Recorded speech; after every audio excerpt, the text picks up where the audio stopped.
నమస్తే friends. DSC FRS యాప్లో ఒక బిగ్ అప్డేట్ అయితే ఇవ్వడం జరిగింది.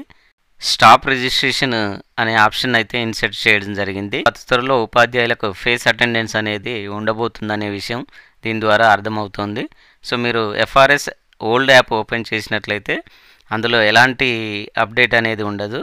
సో ముందుగా మీరు ప్లే స్టోర్కి వెళ్ళేసి ఓల్డ్ ఎఫ్ఆర్ఎస్ యాప్ను అన్ఇన్స్టాల్ చేయండి. మళ్ళీ న్యూ యాప్ను ఇన్స్టాల్ చేసి ఓపెన్ చేయండి. యాప్ ఓపెన్ చేసినట్లయితే ఇంటర్ఫేస్ ఈ విధంగా ఉంటుంది. ఇక్కడ రెండు ఆప్షన్స్ ఉంటాయి. రెండవ option Telangana state board of school education అనే ఆప్షన్ను మనం సెలెక్ట్ చేసుకోవాల్సి ఉంటుంది. సో మీరు క్లిక్ చేసినట్లయితే లాగిన్ స్క్రీన్ ఓపెన్ అవుతుంది. ఇక్కడ మీ యూజర్ ఐడి పాస్వర్డ్ ద్వారా లాగిన్ చేయండి. మీకు రెండు ఆప్షన్స్ అయితే న్యూగా కనిపించడం జరుగుతుంది. Stop registration and stop attendance అనే రెండు ఆప్షన్స్ ఇన్సెట్ చేయడం జరిగింది.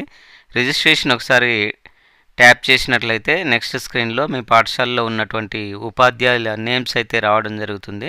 సో ఒక నేమ్పై క్లిక్ ఇచ్చినట్లయితే పర్మిషన్స్ అడుగుతుంది. పర్మిషన్స్ అన్నీ అలౌ చేయండి. మీరు ఎవరి నేమ్పై అయితే క్లిక్ చేశారో ఆ ఉపాధ్యాయుడిని ఆ సర్కిల్లో ఉంచేసి సర్కిల్ ఫుల్గా గ్రీన్ కలర్ వచ్చేంత వరకు ఉంచేసి ట్యాప్ చేసినట్లయితే ఇక్కడ యాక్సెప్ట్ చేయమని అడుగుతుంది.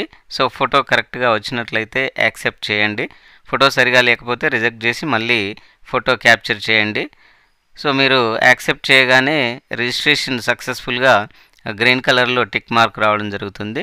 సో ఇలా రిజిస్ట్రేషన్ చేయాల్సి ఉంటుంది. నెక్స్ట్ అటెండెన్స్ ఇవ్వడానికైతే మళ్ళీ మెయిన్ స్క్రీన్లోకి వెళ్ళి స్టాఫ్ అటెండెన్స్లోకి వెళ్ళినట్లయితే రిజిస్ట్రేషన్ చేసుకున్నటువంటి ఉపాధ్యాయుల నేమ్స్ అన్నీ ఇక్కడ కనిపిస్తాయి. ఒక్కో నేమ్పై క్లిక్ చేస్తూ ఫేస్ అటెండెన్స్ అయితే ఇవ్వాల్సి ఉంటుంది. ఇలాంటి లేటెస్ట్ అప్డేటెడ్ వీడియోస్ కోసం ఈ ఛానల్ ఇప్పుడే సబ్స్క్రైబ్ చేసుకోండి. Thank you.